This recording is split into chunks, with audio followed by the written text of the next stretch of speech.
A pizza, mint sok más háztartásban, nálunk is megunhatatlan, én pedig kifejezetten szeretek kísérletezni különböző tésztákkal. Sziasztok! Nagy szeretettel üdvözlünk mindenkit a csatornánkon, én Oli vagyok, és egy olyan pizza receptet hoztam nektek, ami tökéletes vastag és vékony tésztájú pizzához is, nektek pedig csak el kell dönteni, hogy miért szeretnétek készíteni. Egy nagyobb tálba szórunk 2 kis kanál cukrot, 1 darab tojást, 25 g friss élesztőt, és 2 kis kanál sót. Ehhez öntünk 3 deci langyos vizet, és 2 evőkanál olívaolajat.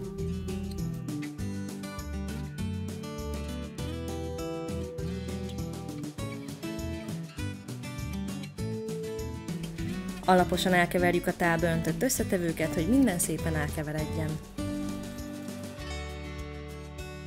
Ehhez öntünk 500 g finomlisztet és 130 g kukoricalisztet.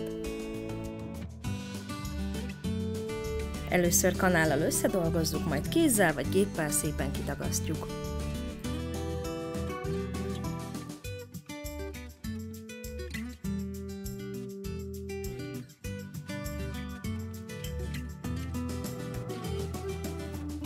Letakarva 40 percig kelesztjük, még a duplájára kell a tészta.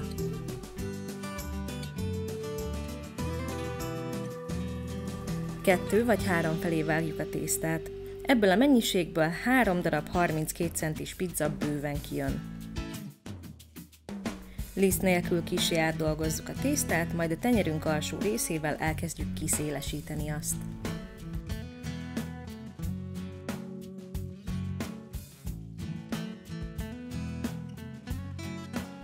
Egy kevés kukoricadarát szórunk a tészta alá, és akkorára formázzuk, amekkora pizzát szeretnénk. Ha nincs kukoricadarátok, nyugodtan kihagyhatjátok. Ne használjunk sodrófát a nyújtáshoz, a kezünkkel formázzuk a tésztát. Mivel puha, ez könnyen kivitelezhető.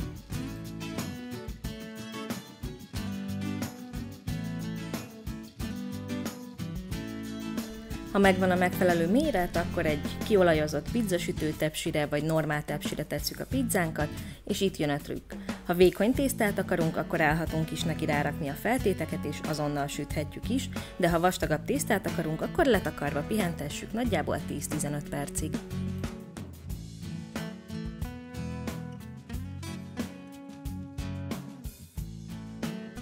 Tetszés szerint tegyük rá a feltéteket, közben pedig melegítsük elő a sütőt a lehető legforróbbra, ami nálam 275 fok volt.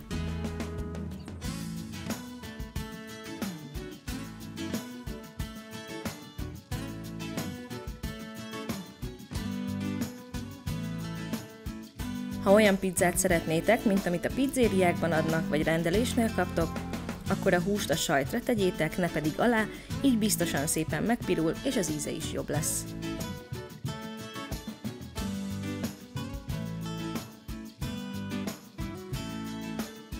Ha forró a sütő, akkor mehet is be a pizza nagyjából 6 percre, és az utolsó percben kapcsoljuk be a légkeverést is. A sütési idő a pizza vastagságától, a feltétek mennyiségétől és a saját sütőtöktől függően változhat.